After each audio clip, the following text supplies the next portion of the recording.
India, Standup India, the slogan coined by our Honorable Prime Minister Shri Narendra Modi. So, before we begin with the event, let me give you an overview about Intent. Intent was originally started as the annual business plan competition of Narsi Monji College in order to encourage students to develop their ideas and take the entrepreneurial route.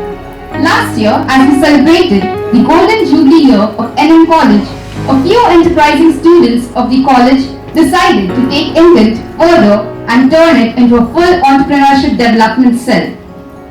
And this idea was well received by the college. If all business schools and engineering colleges can have an e-cell, then why not us? Business runs in our blood, and thus Intent was founded. Intent successfully launched the book Ideas with Intentions, which highlights the entrepreneurial journey of 50 NM alumni who have exemplified that it always seems impossible until it is done. On an intrinsic level, we want to inculcate entrepreneurial thoughts and skills among the students. We aim to provide them with mentorship and guidance.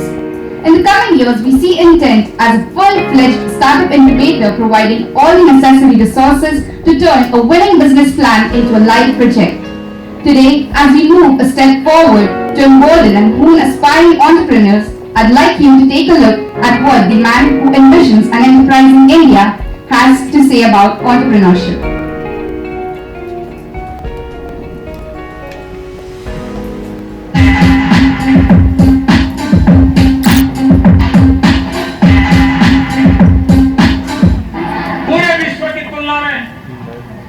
आगे बढ़ना है तो हमारे युवकों को हमें प्रोत्साहित करना होगा, उनको अवसर देना होगा।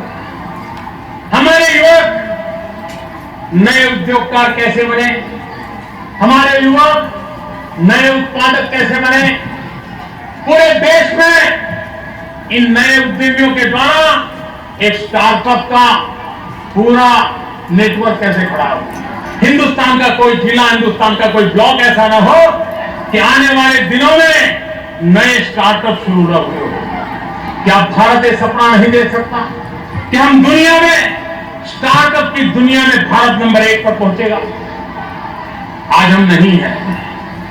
भाइयों बहनों, इस स्टार्टअप को मुझे बढ़ देना और इसलिए मेरा सर्कल है आने वाले दिनों में स्टार्टअप इंडिया और देश के भविष्य के लिए stand up India. Startup India, Stand Up India. And that is the sentence.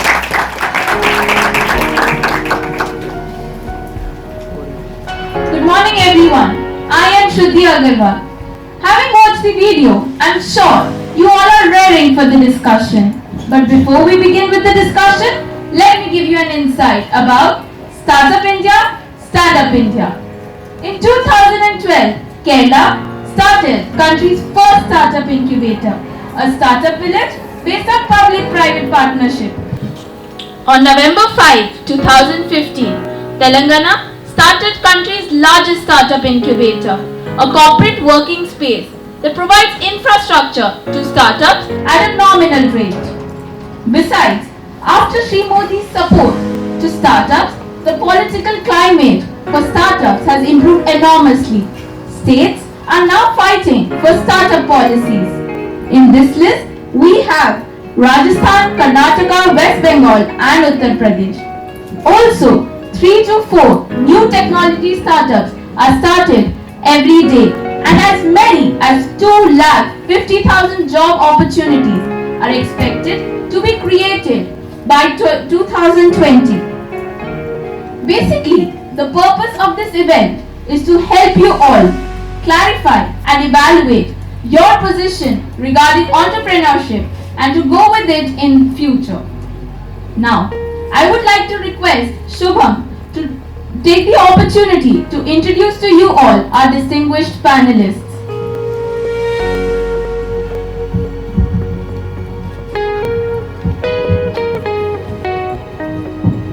Thank you, Shruti.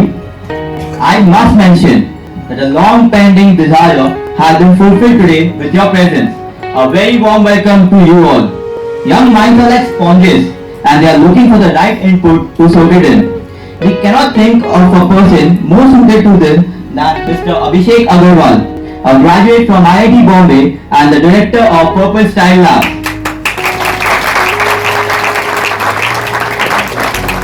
Leaving behind a growing career with Deutsche Bank, Mr. Agarwal has now developed an idea which is a potential game changer in the fashion industry known as Purple Style Labs, a name which all designers and professionals in the fashion industry should start learning. It serves as a platform that will integrate every fashion industry professional and enable consumers to have a look that will let them stand apart. With a spring in my step, anticipation in my heart, I welcome Mr. Rajesh Joshi to this event. He's not just an entrepreneur, but a serial entrepreneur. He is the managing director and co-founder of Orega Logics Private Limited. At an age of 21 years, he was a proud founder of PayPoint India Private Limited. The almost 2-decade-long company brings convenience to the consumer's doorstep, enabling them to access a diversified range of services through a vibrant delivery mechanism. He is always emboldened budding entrepreneurs to think afresh. We have also had the pleasure to seek his opinion and judgment during the finale of BPC. He provided one of the winning teams the much needed motivation to go ahead with the business plan by announcing a paid check of rupees 1 lakh to start their venture. He is a fascinating person and we all in for a treat today. When it comes to molding the young mind, there's no one better than Mr. Karan Thakkar. When the audience is as elite as this, the person who addresses you has to be somebody you all look up to. Mr. Karan graduated from NM College in the year 2007. Later after graduation, he worked in KPMG's advisory business vertical as a consultant for 3 years. In April 2010, he came up with the idea of Ecocentric, the USP being the total e-waste management and waste consulting. His dream is to watch Ecocentric become the largest recycling by 2020. Our next panelist has a very rich educational background, which is also a dream of many students in this room. She is a graduate of Harvard Business School and was awarded second-year honors as well as the Hora Goldsmith Fellowship of Social Enterprise. She is none other than Ms. Aryan. She has led an independent research business at Harvard Business School, which grew into her business plan and finally into her startup, Talerum. She started working at McKinsey as a consultant in New York and was also on the startup team of Teach for India. We are obliged to have her here as she further enlightens this panel discussion by her presence. Our gathering takes on a special meaning and moves to the next level due to your presence, sir. The proprietor of eVision Technologies, Mr. Atul Tibrewal. He is also a graduate of NM College, batch of 1985. He is a serial entrepreneur and has worked in umpteen fields like pharmaceuticals, recruitment and consultancy services. It is an honor to have such a person between us who focuses on mentoring bright minds and creating a whole ecosystem where young startups can thrive. We have all waited for a long time to let dignitaries speak to us. Let us waste no more time and welcome with warmth in our hearts and with a resounding round of applause. Now, I would request Mr. Tibrewal to preside over the discussion and carry on the proceedings for the today's event. Before we start, I would like to call upon Mansa to honor the panelists with intern badges. Mansa?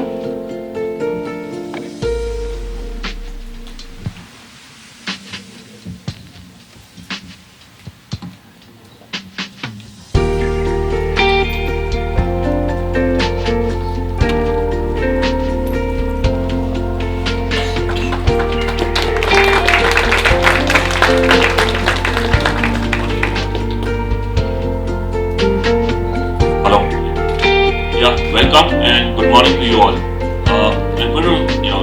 We're going to take you through the next 90 minutes and demystify how startups launch their ventures, what are the challenges they face, what actually the Prime Minister the thought process there, what he meant by Startup India, Standup India. So India, we are one of the problems we have is we are 1/6 of India. We are largest populations of the world. But then that really can be converted into an opportunity. But that means you have so much manpower that you can actually do whatever you want. Because of scarcity of resources, we have a lot of innovation, a lot of resourcefulness, street smartness in our country, what I call the great Indian card. Unfortunately, the amount of money available for young people to really start their ventures is limited. So what the Prime Minister is intending to do is planning to use this network of over 1.25 lakh branches to really fund youngsters. He's identified some groups like Dalits, tribals, women entrepreneurs. But in effect, it actually impacts all of us. Because if every idea gets some degree of push and funding from the government, I think we can do wonderful things with this country. I'll just take you back to the 90s where we started the IT revolution. We were doing very basic Y2K solutions. But today the IT industry is worldwide respected and one of the largest industries in the world. The IT industry has really made a huge difference for exports. And I think what startups can do is something similar. I don't know how many of you have heard of Chandrasekhar Ghosh. Anyone has heard of Chandrasekhar Ghosh? A company called Bandhan. Anyone? Yeah. So anyway, great. So I'm going to take you through 2 minutes of that story and just to tell you what the potential is. Chandrasekhar Ghosh did not have money to even do education. He actually had to go to Bangladesh and study because his uncle could fund him there. When he came back, he started working with an NGO in the East India, and he realized that the money lenders were giving small sums, 1,000, 2,000 at 300% interest, sometimes even higher. So he put together 1,75,000 from friends and family and started lending money to people in his village, so fruit sellers, people who do small businesses, and he cut down the interest by as low as about 36 to 50%. Now today, 15 years, this was in 2001. In 15 years, he has a loan book, you can't even begin to guess, 11,000 crores. He has lent to some few crore people. He's got 17,000 people who actually disburse the loan. So that's the potential of the employment that he has generated. And this year, he got a bank license. So Bandhan Bank is now a reality, and they are setting up 500 branches. So just imagine a man who did not earn 10,000 rupees. And in the first 2 years, none of the banks were willing to fund him. Only when he touched about 50 crores of lending, the banks came in and Kotak gave him 6,000 crores as a loan without collateral. So that is the kind of potential that we have here. And I think this event today, I think we try to demystify this. So I'm going to request the entrepreneurs first to spend 2 minutes talking in their own words about their venture and in terms of what they feel is the potential to provide employment. So startups not only help in self-employment, but actually can create massive job opportunities, as the Bandhan example shows. So I'll start with Shweta. So just 2-3 minutes on your venture and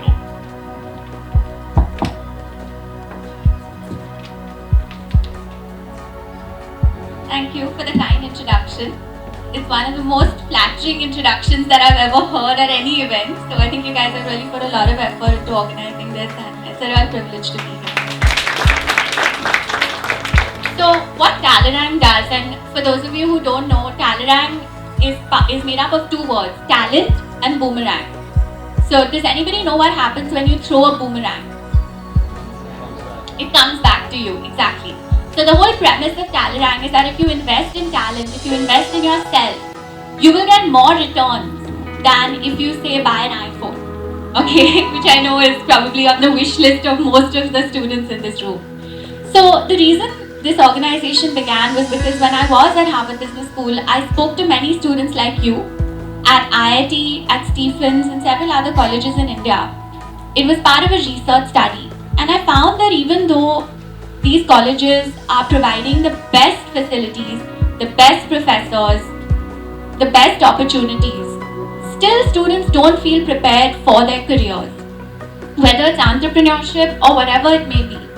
And that was really puzzling to me. I did both my college and my MBA in the US. So I wasn't able to understand why this was happening. And I researched it further, and I found that there were 6 gaps in the college education system in India today, which is preventing students from being work ready. We then tested this with companies. So we spoke to the top 50 companies in India, and we found that those same 6 issues kept arising. So I'll elaborate more on this later, but that's what eventually led to the formation of Tallerang, and what we aim to do is to get students like you work ready. And being an entrepreneur is one of our work readiness tracks. So it does take different skills to become an entrepreneur, and our hope is that we won't be able to employ maybe 17,000 people, maybe one day, maybe 20 years from now, but at the same time we will be able to build people who can then become entrepreneurs and start their own organizations in their own way. So that's our vision, which is to create work-ready graduates in India. There are going to be 200 million graduates in India cumulatively by 2020. And if you are work-ready, then each of you can build organizations which will in turn employ thousands and thousands of people. So that's our vision, a little bit on talent. So Skill India is another initiative of the Prime Minister where we need to skill people, because we find that 70% people are not job ready. The education is just not here to do that. And I think I disagree with you that you can't create 17,000. I think you will create much more. Reason is it's a ripple effect. You just mentioned in the last statement that you train people and the trainer trains others.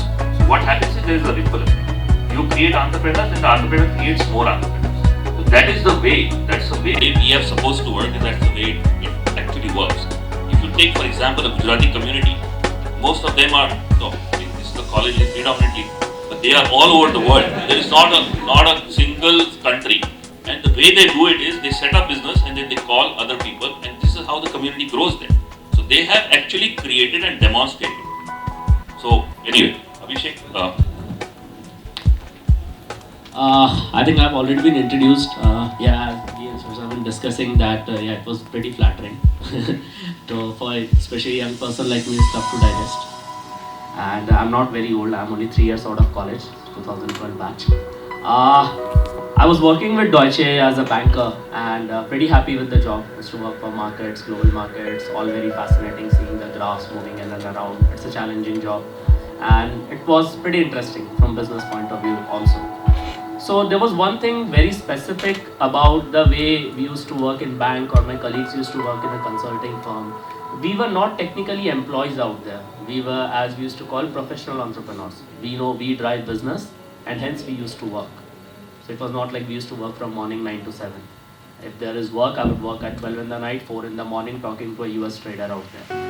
So that was one culture which we learned because we were in such kind of a platform where we were paid for driving business. So my initial idea was pretty simple, that after I'm 30, I'll try and do something on my own. Being from a business family, that is always there. But then 6 months ago, I'm a fashionista. I have been a personal shopper for my friends for years. So I thought, why not start with a wardrobe stylist service industry? Now people are, okay, what a wardrobe stylist is. So they are similar to your hair and makeup stylist. It's just that they are more into your consulting you about style, what you should buy, where you should buy, how you should wear. Now if I come up to you and tell, okay, do you want to hire a service industry like this? You'll be like, obviously it will be expensive, right? Most of it, it is going to be expensive. But then let's see the reality.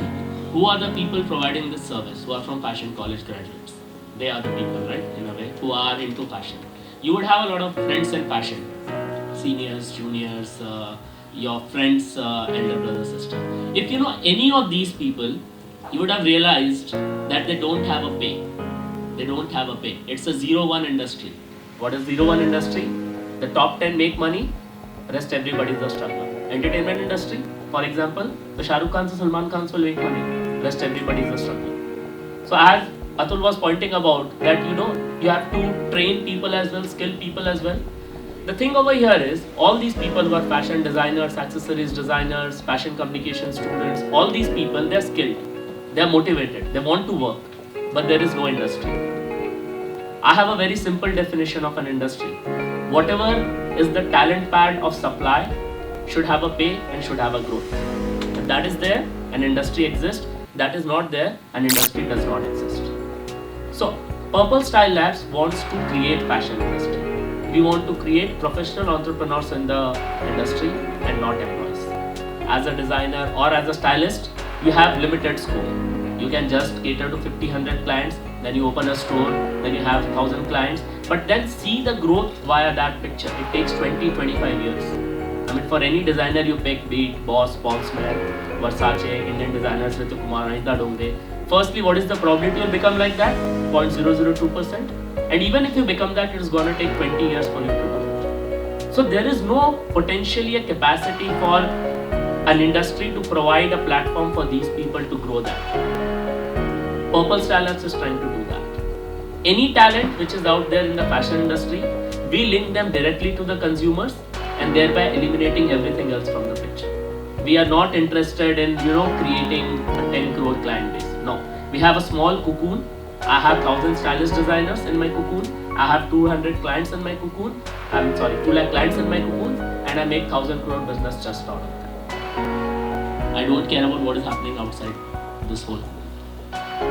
We generate our own media, we have our own concept, so it's like Apple. So as people ask, what are you trying to do? So if you have noticed, when you buy an Apple product, let's say it was iPhone, then an iPad, then your third product has to be an Apple product. So in our company, only the printer is from HP. Why? Because Apple doesn't make it. Even the router, everything is from Apple. And it creates a big problem for us because that printer is from HP. Apple doesn't allow that. So that is what we are trying to do. Purple Style Labs is like Apple.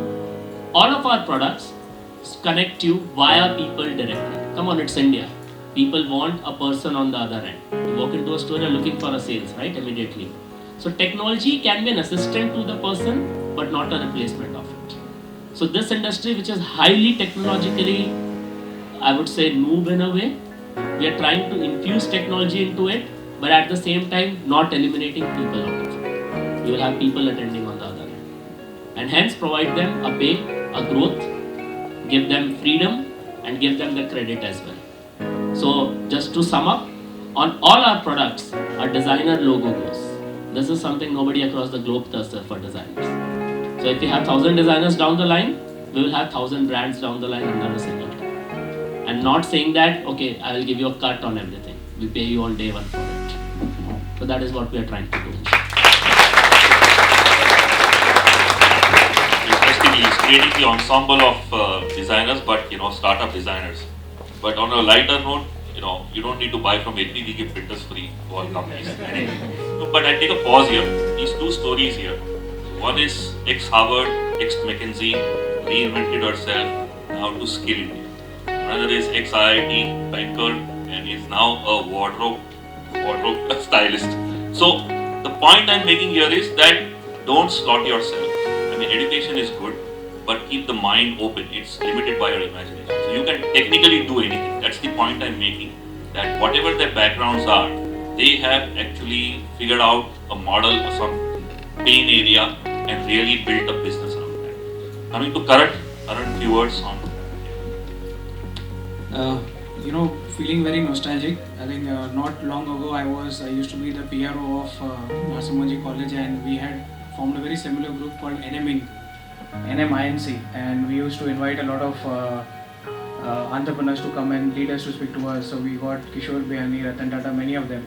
So I think a great round of applause to all the organizing committee. And I know how difficult it is to rope in everyone and get people sitting on the seat. And the good thing is that lights don't go off dim these days. Otherwise, you would have a lot of people sleeping at the back seat. So it started from there. I used to be sitting that side in the audience, and every time I would listen to a leader speaking, first thing that came to my mind, it is possible. People who struggle hard and who have the determination to follow their dreams do succeed, and I think that is what was my biggest takeaway from there on. So I went on to join KPMG. I was a consultant there. My industry was metals and mining. It was again through campus placement. I got selected. Now, in just 3 years that I worked there, I got a chance to visit some of the biggest mines in the world. If you know how a mine looks, it is like a big dent on the surface of the earth. So although in my capacity and because it was my job, I was giving the best advice to all these board of directors, I thought something was eating inside me every day. What I realized is that we consume a lot from nature, we consume a lot from environment, and there is no mechanism to replenish it. So it is a very one-way cycle. everything that we consume today, from clothes to mobile phones, absolutely everything comes from environment. And at the same time, it can be measured. It is the demand supply can be measured, and we have limited what is available. I think the point came in when 2010 Apple came up with, again taking the same example, Apple came up with the iPad, and which is when I realized that now things will move faster. The electronic industry will open up in such a way that the consumption will go up, and that is what happened. And seeking that or thinking about that opportunity, I quit my job and I started on my own. What I realized is that we always, in fact, even in college, we always kept talking about the GDP growth, the paradigm shift, and there's all these management jargons which used to be thrown to us. I realized that if we keep growing as a world, and especially as India, we have not even seen consumption. Like the electronic goods that we consume compared to an average citizen in US is nowhere comparable. We will be creating a lot of waste. In fact, taking a point from what Atul shared a brilliant story about Bandhan. An entrepreneur is someone who sees a problem and does not get dejected. He says that, okay, this is an opportunity. Like for all that founder could have said that, okay, the finance, there is no finance, what can I do? But he took it up as an opportunity, and then he took it from that perspective. And the market size that we have in a country like India is so immense that if you convert your challenge into an opportunity, it's a beautiful journey from there on. So that is where I started Ecocentric all alone from scratch. And what we basically do is we collect electronic goods, electronic waste that is generated from companies, and we recycle it in an eco-friendly manner. And electronic equipment is nothing but a composition of heavy metal, plastic and precious metal. Now what happens is when you dispose it off, and the way it is being disposed of, the hazardous substances comes in contact with the environment. So all these years we have never looked at it from that perspective.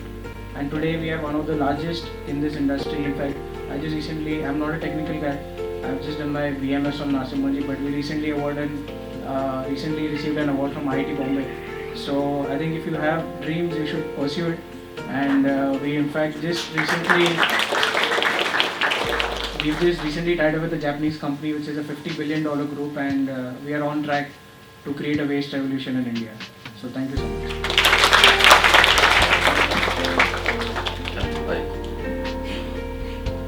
Hi guys, thanks for having me here. Intent. I've been a serial entrepreneur. Before everyone knew what a serial entrepreneur is, I've been a serial entrepreneur since then. So I know my mom went to a shadi and said, "Mera beta serial entrepreneur hai." So everyone started asking, "Kaun si serial entrepreneur?" How to translate? So it's good that everyone now understands what a serial entrepreneur is. So being a serial entrepreneur, I've started on my own because I had a lot of hardships in terms of mentorship, in terms of finance. I got lucky in my third, fourth venture, made some good money, and now I invest in startups, young startups, and that's why I see the entrepreneur and angel investor tag. I always look at the future, and I look here and I see a good future because I see more women, and on the panel I see more men. So I think that future is going to change. There are going to be more females sitting here maybe. So I think any woman entrepreneurs there with ideas, just walk up to me after this, and if you have some ideas, we can brainstorm on that. Okay, I think we should jump into the discussion. So, talking about us. A couple of years back, I also said I'm a serial entrepreneur. The guy said that I heard of serial killer, but what is a serial killer? Anyway, so I'm now getting into some specific questions and kind of draw out certain things that these great startups have done. Starting with you, Abhishek. So as we understand, you are basically taking designers on, stylists on board, and you're basically providing them the opportunity and the bandwidth to really grow. So in effect, you are creating entrepreneurs and you're creating employment. So what kind of potential you see in the next, say, 3 to 5 years? What are the number of people approximately you think that you can reach, and what is the geographical reach that you would enjoy with Purple Style?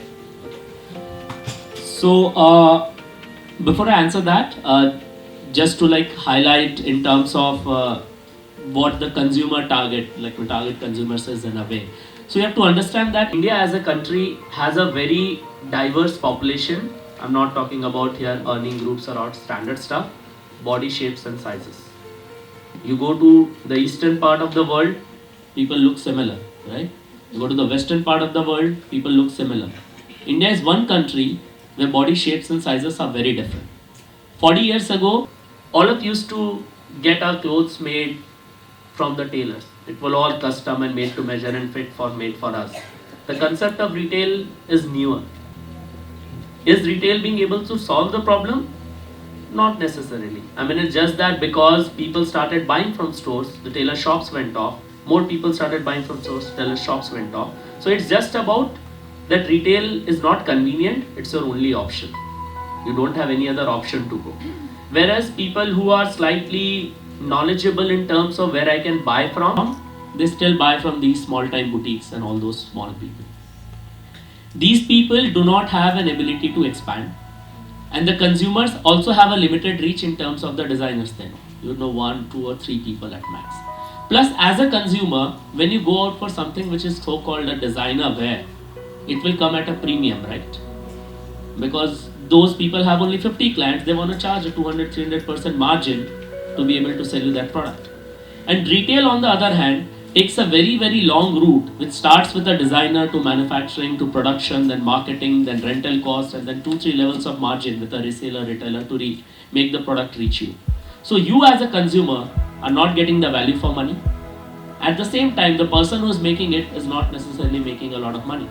So which basically means just because the system is scattered, probably there is inefficiency out there in terms of costing. What we do, plain and simple, is a single loop. As I said, I bring that stylist on board, I take them on board, I give them not just their logo or a salary to them, I give them the platform to execute their products. If I have to make just 50 products, obviously I'm gonna have a huge overheads. I cannot get rid of them. If I have 100 designers making products from a single location, the overhead gets split. As a consumer, people say it's driven by discount. No, they're looking for value for money. They find that this 2000 product is actually worth at 1200, hence I'm buying it there. Abhishek, sorry to interrupt. Let's get to that specific question of what is the volume of stylists and designers that you can. I know. Yeah. So I was trying to answer that. Now the growth from here is pretty simple. You as a consumer were spending 500 on some brand, 500 on some other brand. If I create an umbrella where all that you buy in a year, like the numbers are basically roughly 10 crore of population wide, 30,000 worth of product in a year. If I can bring even 2 lakh clients from this who buy for 50,000 in a year, I create 1,000 crore revenue. I would need, doing a back calculation, an X amount of stylist and designer to bring this. So where I look it from down the line in 5 years, we'll be a company of around 2,000 stylists and designers. We'll be having a loyal 2 lakh client base, which comes to like 200 clients per stylist or per designer, and that is where we generate the revenue. You will be surprised that how can a single designer or client manage 200? Come on, they're managing 50. If you give them technological advantage, they can manage 200. So the scaling is not that high. So do you eventually get into training stylists? Meaning, having a program. See, people constantly ask me what is the challenge. I can see the demand, I can see the supply of talent. What is the challenge in the company in doing this? Technology will be able to create. The challenge is creating these people. HR is my biggest challenge. HR is my biggest challenge because these people are creative people, they are individualistic people. See, our college batches was 800,000. I was the president of my college in last year. So I've led a team of 400 ITNs. In a way, I've make them work under me when I was in the college. Fashion colleges are 15 people, 20 people. So they do not have the skill set of being able to vision a business and create it and creating a team. So my challenge is making them work in a team. So I create 20 people today. We are a team of 20 people right now. I create the first 20, they create the next 20, and then the ripple comes.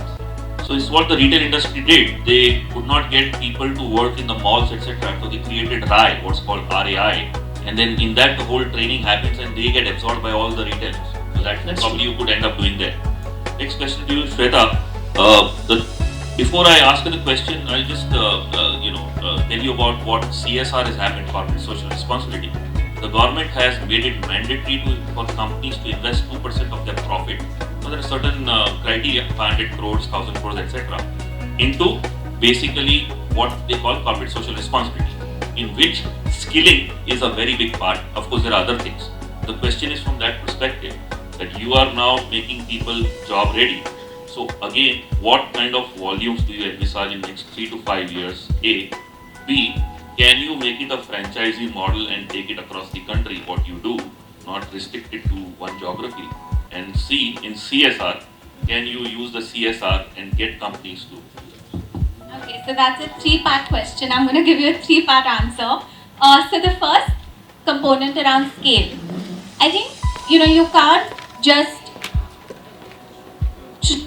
treat everyone the same and start replicating or copy pasting a model across, forget geographies, across individuals. So it's very difficult to scale our selective emotion program beyond, I would say, 1,000 students a year. That program, the focus is to select the brightest college students across the top 50 colleges in India, for which we're already in the north across DU, the south in Bangalore, and in the west in Bombay.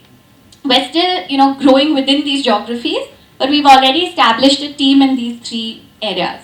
So the focus of that program is to build India's future CEOs. And we want to have at least 1,000 of them coming out of our program each year. So this past year we had 150 in our first year. We're hoping to have 350 this year. It's something what Tata does for TAS. Exactly. So that's our immersion program. In terms of scale, we're looking at going online next year, where we'll create a curated marketplace which will be omni-channel. So omni-channel is, a buzzword today. It means you have online, offline, you have a mix of app, mobile, you have, different ways of interfacing with your consumer. So this omni-channel platform will allow us to reach out to millions of students. If you look at a platform like an Intern Shala, right? They have under 5 lakh people, I would say 2 to 5 lakh people on their platform. So they still haven't reached those 20 million graduates either. So this platform will have to be omni-channel if you want to reach out to lots of people. If you go outside these tier 1 cities, people don't really speak English, Hindi, they go into regional languages. So this platform will have to be in regional languages, it will have to be omni-channel. And we'll have both organizations and students on it. We'll allow students to prove their work readiness on this platform. We'll give them access to premium jobs, and we'll give them access to premium learning content on the platform. So that's my vision for scale. So it'll be a 2-part strategy. So that, if that answers your question. And of course, people who do take our program, who do take our courses, will get badges. But the difference between this and say a Naukri is that Naukri allows anyone and everyone to kind of sign on. This will still be somewhat selective. So we'll still have people go through at least a test before they can be listed on Talrang's online platform. So would it also be, could you also replicate the MOOC model where it is, remote training that is happening on the Khan's Academy? Definitely. The report that they are launching in India. Exactly. So we will have online, you have to leverage technology if you want to reach out to the masses. You cannot have class sizes. I don't believe in a class size in person of crossing 25 if you want to create impact. So we just did a program at IIT and they said that you need to train 1,050 students in one day and we'll arrange a classroom for you. And I was like, I can't train, how am I going to even remember their names if I have 1,050 students? So actually flew 8 trainers to Roorkee and we lived there for 10 days and we broke them into class sizes of 5 with mentors from the 3rd year. So we ended up having almost 210 facilitators including their 3rd years. So I think individual attention is really critical if you're going to have a small size. I don't want to claim that I'm impacting millions when actually I don't even know their names. Once again, I disagree because if you're going to create CEOs are going to employ a hell of a lot of people. Yeah, so if you end up creating even 200 CEOs, that's a huge number of people that you can employ. Yeah, so this year we've created, I believe, 150 CEOs. I hope they become CEOs in the next 3 to 5 years. But what I'm saying is that impact to me is deep impact. I don't want to just say, I have 1 million people on my platform. So what does that mean? Yes, I'm making money through advertising, but am I really impacting my consumers or are they just numbers for me? Karan, you are mostly B2B. Basically, you pick up e-waste from corporates. Again, because of the law now from last year, they need to compulsorily give e-waste to a certified e-waste company. But the layman waste is synonymous with what we call Bhangarvan. So there is a lot of e-waste which homes generate. So the point here I'm coming to is that can you make a model where you have these small waste guys of Bangarwalas who do the collection and then they give it to you like delivery points. So today, for example, if you go to US or UK, you have a Staples or an Office Depot or an Office Max. Everyone gives their e-waste, they come there and deposit it there. We don't have that culture yet, but in Chroma it started, for example. So would that a possibility? Because that means providing actually more money and more employment to these guys who are actually, engaging the homes on a regular basis. I think it's a very valid point. So the first thing is we are now coming up with our own app. So from just an infrastructure company servicing B2Bs, we are now getting into the online model where all individuals will get an opportunity and will get a technology platform where you will be able to discard of electronic waste. So for example, if you have an old cordless phone or an old charger, etc., you will be able to dispose of through this entire pipeline. Now India generates there are approximately 4 lakh women and children who are employed as kabadiwalas. The fantastic point about a country like India is even if you throw a PET bottle outside your window, in 20 minutes you will have somebody who will come and pick it up. And that is how efficient our recycling cycle is per se. But again, the challenge is that it has to be channelized through the right know-how and through the right scientific thing. So there are various programs and we are also trying to involve the kabadiwalas into the channel where we encourage them and they become our channel partners where they will go door to door, collect and get electronic waste to a company like us. But having said that, it's a lot more effort, like to educate them, to keep talking to them. It's because their motives is very different. They live on daily livelihoods. So for example, on an average a kabadiwala would collect, sell the same day, earn money, and in short, that is how the cycle works. So we are trying to make it in a more formalized and make it in a more model where there are salaries and the income is more stable. So we're working on it. I think it will take some time. You could do a hub and spoke model, for example. Yeah. In fact, the Pollution Control Board and the Ministry of Environment and Forest is also encouraging a lot of recyclers and how do you take them in their cycle. But having said that, the practical thing is that it is very difficult the first thing is education and awareness. How do you educate them and how do you assure them that there is a lot more than just this, because like I said, they work on daily livelihoods. They would not partner with an organization which will say that okay, I will pay you 30 days hence or there is a bigger value chain, etc. They want their money that very day itself. That's a practical problem. But having said that, like I said, I didn't say that I think we've got one of the more we study, the more we appreciate maybe the kind of systems that we have. Like I think we have one of the most efficient kabadiwala concept. Like when everything has a price. If you want to dispose of something, you will have somebody in your local vicinity and he will give you a price. So that needs to be appreciated. My daughter did a project in college for e-waste. She did a video. I spent a lot of weekends going to Dharavi. Actually, the industry is worth 4,500 crores. Dharavi generates 4,500 crores a year only on e-waste. So the potential of providing employment is amazing in that sense. Another story is that there is a lady in South India who recycles golf balls. That industry is 150 crores. She's an individual lady employing about 500 ladies. All the golf balls from US come and she recycles them. So there are people who can do some amazing things with e-waste or waste. Coming to Rajesh, one point Rajesh omitted to mention, which he mentioned to me earlier in the launch, is that he is part of a company called PayPoint, which has 70,000 outlets where you can pay bills. That is serious employment opportunity. So I want to just kind of ask him on that point. What does he foresee? And 70,000 is not enough for a country this size. What is the potential for growth, etc.? So PayPoint, apart from being a point of sale, make payments, we also have a wallet license like the Paytms and the PayUs and those things. So what we are doing is we are enabling a lot of cashless transactions. In India, cashless is never going to happen, so we are trying to do less cash transactions. So people use our app to do transactions. People go to our outlet to make payments. And the 70,000 outlets is on a franchisee model. So your local mom and pop stores, your Kinara Walas, your dairies are our franchisees. So we are just giving them this additional way to employ more people to make more money. And a lot of our PayPoint in our industry is one of the only companies which has the most network in tier 2 and tier 3 cities. Like a lot of people are focusing on the metros, but we have gone deep. So our presence in Northeast is the most. We are working with Flipkart and the Amazons, and the last mile delivery is done through our point of sale vehicle. So yeah, immense employment generation opportunities we are having in Waypoint because of this model. Plus in the tier 2, tier 3 cities, apart from you doing the Kinara wala stores, you can now do this top-ups. So digital India, we are talking about how we get more people into the digital India into the ecosystem.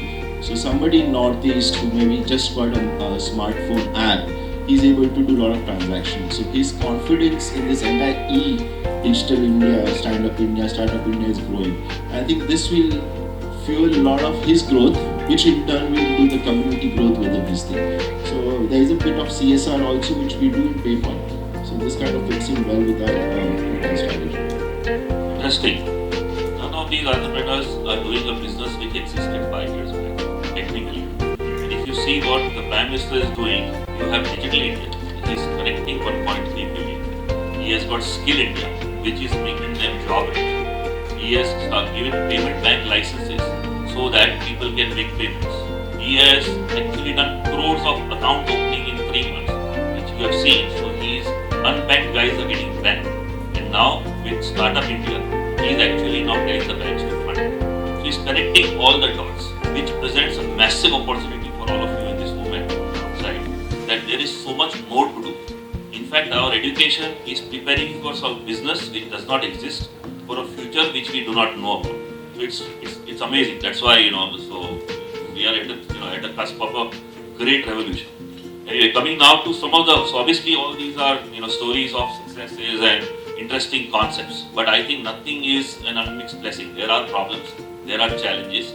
So I would like to now spend the next few minutes understanding what challenges these people face and how they surmount it. So again, starting with you, Shweta. So what are the main challenges and the main issues you face or have faced, and what is the plan to take care of? So I think the first thing is already addressed in your earlier question, which is balancing impact with scale. I am really concerned about companies that talk big, but then when it actually comes down to impact, they're not doing much. And I really don't want to be, that's my biggest fear. That's what I wake up every day with, saying that should I open a Pune office? So someone from my team was just in Pune on Friday, and he said there's so many students in Pune.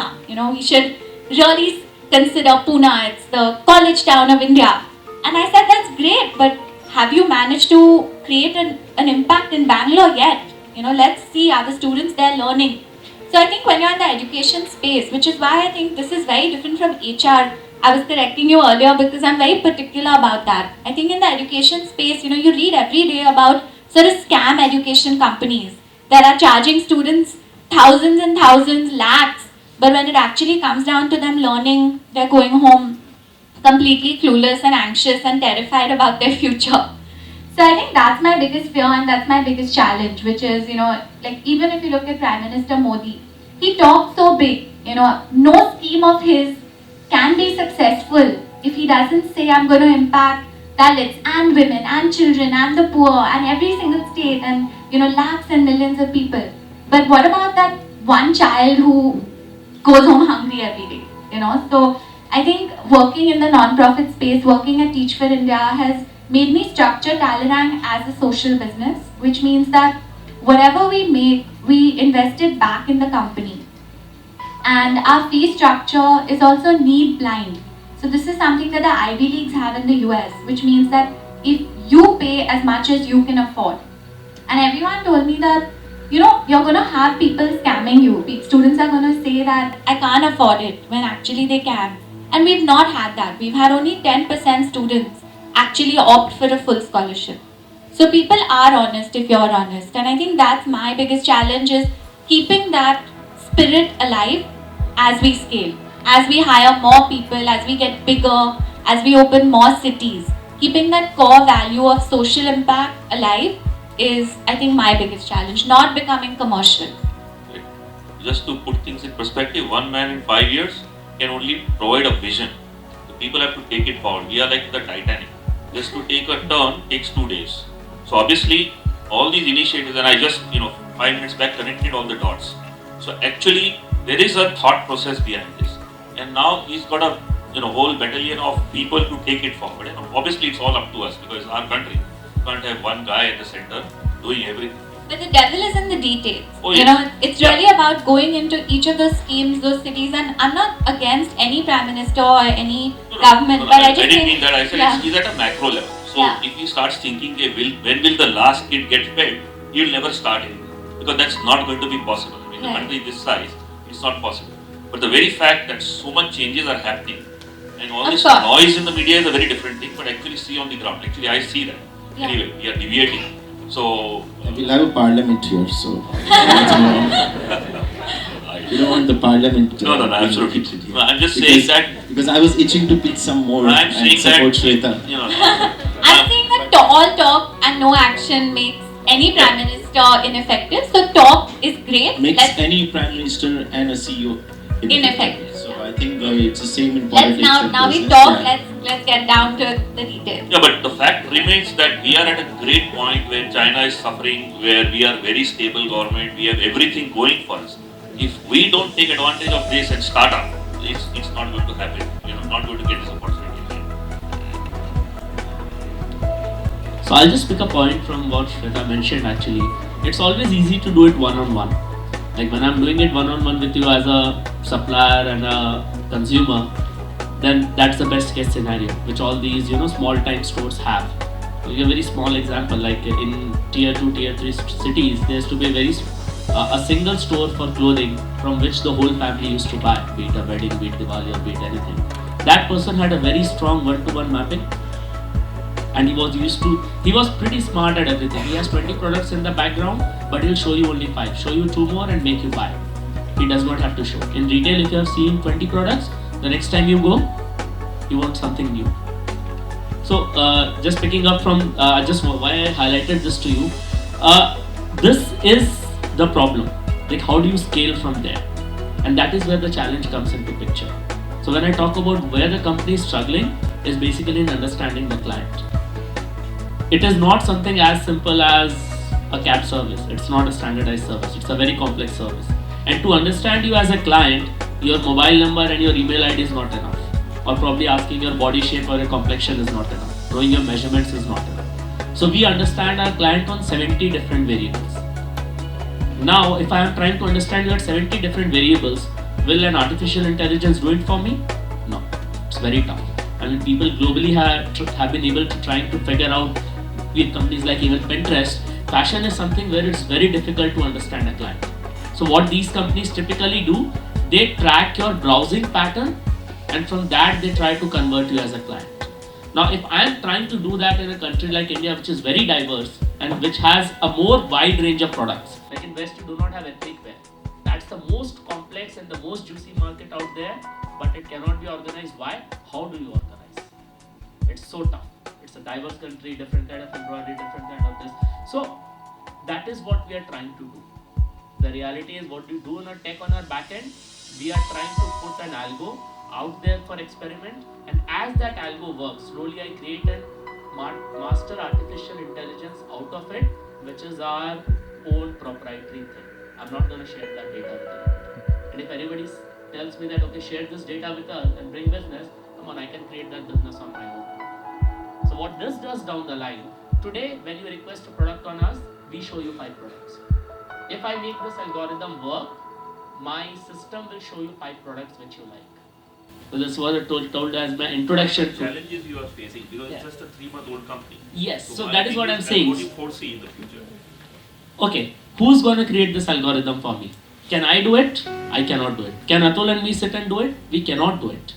I need stylists and designers to be able to do it. Can they do it? No, they cannot do it. I work with them. I know those are not 150 IQ people. They are creative people, but not sharp on analytics. So there has to be a marriage between that analytics and the creative thing to be able to create that. So who created this algorithm for PSL in last 3 months?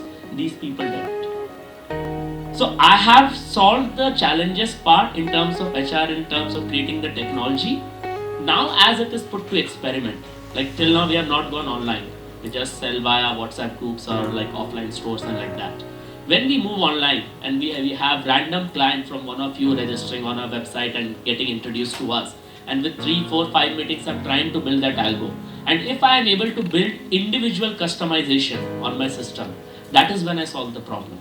And that is from where I scale. So when your designers realizes that he or she is selling a lot more garments for whatever reason, because you provided the platform, Yeah. the chances are very high that they want to move away and then create their own individual brand. Yes, but that then, is a what a challenge I foresee in your 100%. So what you're saying is absolutely right. I can give you example like someone like Javed Habib versus a very famous salon in Bandra where 5 people had opened, and as they became famous, the person wanted to leave, gave equity, retained. It's not a scalable business model that way.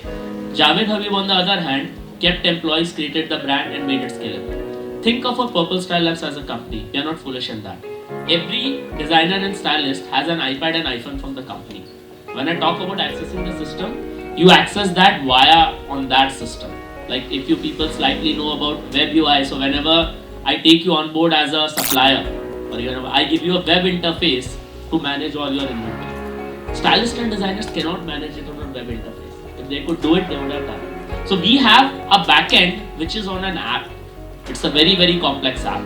And that iPad app can do everything right from recording attendance, keeping your financial details, your salary slip, etc. just on a single working app where you just have to tick tock.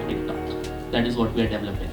Now, when a stylist or a designer wants to leave the firm, they don't have anything with them. Even the logo that we created for them. So if you see my V card, it has a Monty called logo. That is my profile name. Every designer has a logo with the company. That logo is also the proprietary property of the company. So in short, when they leave, they go with experience, but they don't have those clients or their information with them. Scalability is a problem. Scalability. I mean, see, scalability I find a very, very debatable term these days because when people talk about scalability, I don't mean the Flipkart kind of scalability. I mean rational, normal scalability. Yes. Going up to the 2000 designers which you talked about. Yes. Do you see that a challenge in finding quality? Yeah, definitely. See, I mean, people are out there, but as I said, they are creative and individualistic people. I already highlighted in the previous discussion itself that HR is the biggest challenge for me. But then it took me 3 months to convince a passion college graduate for this vision. I used to get answers. I'll do a small example. So I went up to this girl. She was a salesperson in a gas store in a mall. I used to buy from gas regularly. So she was a very good stylist in a way. She could recommend what I want and everything.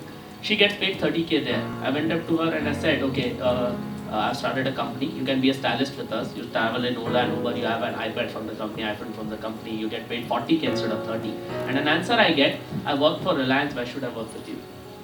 So if I could have shown the vision to them so easily, same thing with the designer. I go to tell, okay, sell 20 lakhs today. You are making 5 lakhs. Come with a 5 lakh pay with us.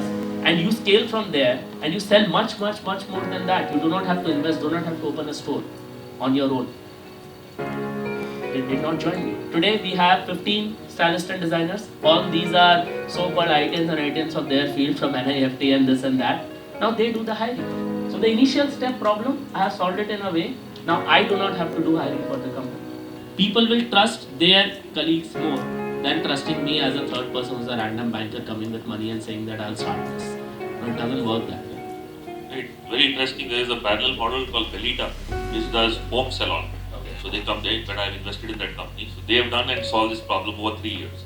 But there has been challenges. Coming to you, Karan, what are the challenges? How did you overcome them? What do you see in the future in terms of challenges? So, first question is, how many of you all want to start on your own? Want to become entrepreneurs? That's quite a few. So I think great, there are a whole lot of bunch of entrepreneurs sitting here. What do others want to do? I think they are still...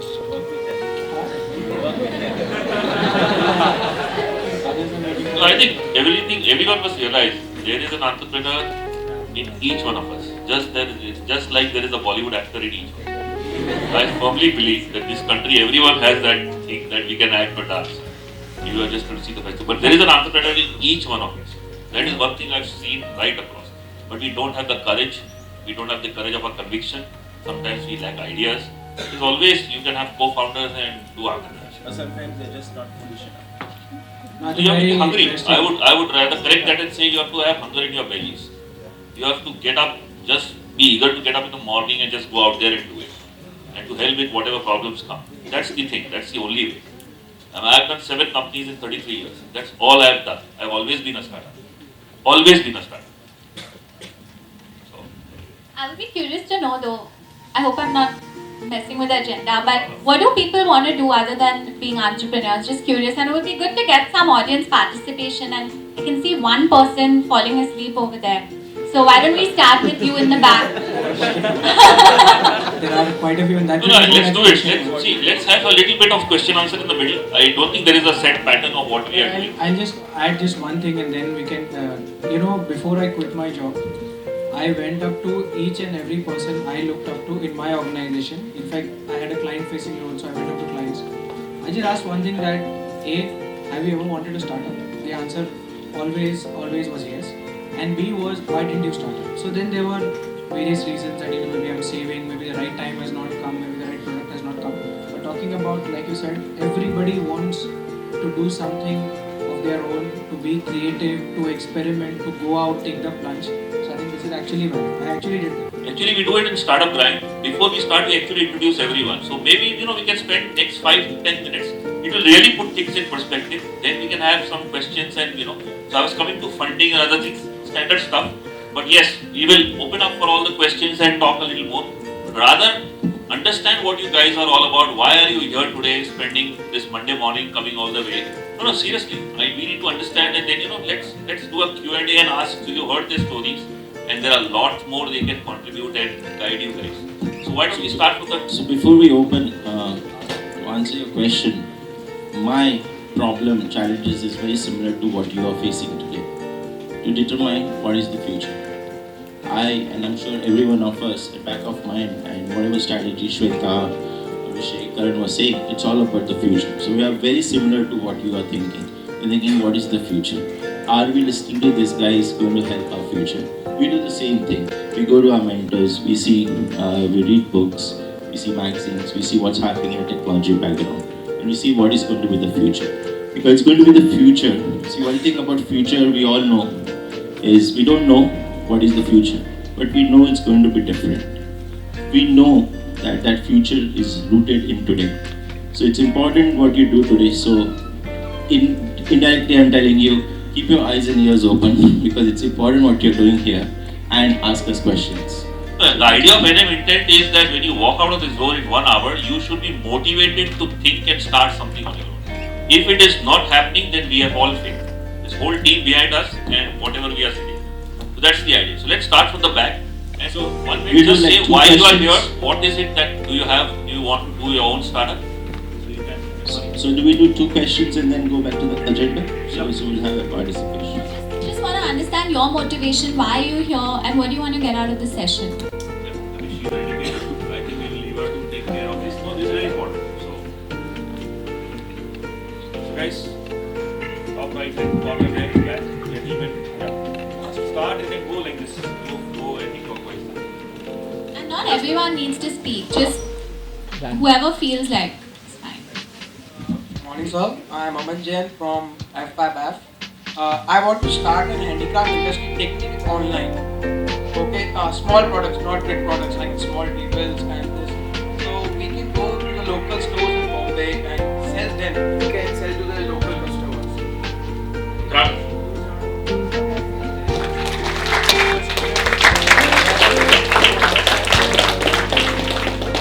But someone started Kartsvilla, it's almost 1500 crore company. Fantastic, there's a lot of space for that. So I'll be the devil's advocate where I'm going to, because I was also a backbencher like you. And whenever I used to stand up and ask the panelists, they used to really crush me. And I used to just sit. But then just 6 months after I left the college, I started my first company. So I think you require somebody who will try to crush you. So I'm going to crush you. Okay? So it's important because he's a backbencher kind of. No. So one thing about startup, we all need to understand that let's understand what is a startup. I just saw on the lap of Shweta there is a very good book, 0 to 1. And I will borrow something from that, where they say that startup is nothing but how to change future, how to build future. When you look at your idea, or anyone looks at their idea, you need to understand are you going to be changing the future, or are you building something new? So like he said, there is a crafts villa. Why do you want to do that? So basically, I am from Jodhpur, and in Jodhpur there is a very big handicraft industry. But when I come to Bombay for studying, I didn't see that big industry here. So there is a lot of scope here. So pepperfry.com, urbanladder.com and factfurnish.com, all of them are sourcing from Jodhpur, yes. I know because I sit on their panels and he has invested in some all the companies. printers belong to me, so I know every warehouse there in Jodhpur. No. I think Rajesh, what we're going to do is, this is going to take a lot of time if we individually do that. What I suggest is, let's find out everything. Anyone wants to get crushed, meet me after this. We want to hear your voices. Yeah, next. Just move faster, like 30 seconds, and let's get a flavor of what everyone wants.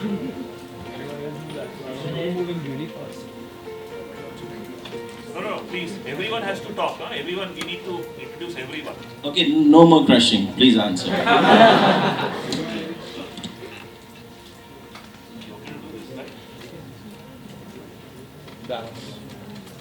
Please stand up. I don't think this is working. But only one student wants to start up. Anybody else? Okay, anyone who wants to start up, maybe stand up and just talk 2 minutes, and so that will help us then structure the questions differently. Yeah, I mean, So that's the better if way. you woke up on Monday morning, you must have a reason to be here. Yeah. There are many difficulties plus in India for starting up an entrepreneurship, for starting a company or on your own or having a startup, wherein you face a lot of difficulties not in a real life or plus with the political life. How do you solve that now? Because it is a motivation from the Prime Minister, but then there are still many backlogs in this. I'm not started, but Right. then from hearing a lot of people and hearing a lot of articles, then you really start thinking on this topic that whether I should start or do a job. So if you want to go to Leh Ladakh and they say that the air quality is very low, that you will not go, or you will go there and experience it and overcome it. So you have to first go there to experience it. Yeah, right? So please don't take anything that is written, because what is positive is written, no one takes it, and all the difficulties everyone talks about. So that's the biggest downside of a start. Atul, You are shutting down before you start. Atul, I'll take a minute on this. I didn't have any technical background when I started the recycling company. And like I just explained my model, what we basically do is we recycle electronic goods so that we break it up into different components, ensuring that the hazardous components will be taken care of. When I started, I realized that it is actually a license raj. You need to get a license, you need to apply, you need to do a lot of things. And that time, there were actually a lot of people who are more educated about the subject, etc. So when I went through the cycle, it was a lot difficult. And we are not talking about the challenges, but yes, I mean with the Digital India, Startup India, Standup India campaign, there will be a lot of execution issues that will be faced, and which every entrepreneur has to go through. Starting up a company, ensuring that. But having said that, you will realize this is the first barrier. When you cross it, you will in fact come out a lot more stronger. You will come out a lot more equipped, and it will only hone your skills. Yes, there are a lot of challenges as an Indian entrepreneur that you have to go through that you should not. For example, if I have a product knowledge, if I have a service knowledge, or if I want to start a company, that should be enough. Like that is what happens with counterparts in US, etc. But having said that, but the systems are improving. It is a lot better, and I think day by day it is only getting better. So I think those challenges are. So don't withdraw or don't stop just because, like Atul said, that go there and understand what the actual thing is, and you will only come out strong. There are actually, data has it, there are actually a lot of entrepreneurs who also stop, who withdraw just foreseeing challenges that happens in the bureaucracy. But don't stop there. It's because the grass is greener once you cross it. Yeah, one point, Abhishek has to unfortunately leave for something emergency. A round of applause. And Thank you. Thank you, Abhishek. It's been great. We would love to have you more, longer, but maybe some other time. Next event, maybe you can get in for individual. Thank you so much. Thank you so much for your valuable time, sir. Yeah, we'll take that lady's question now.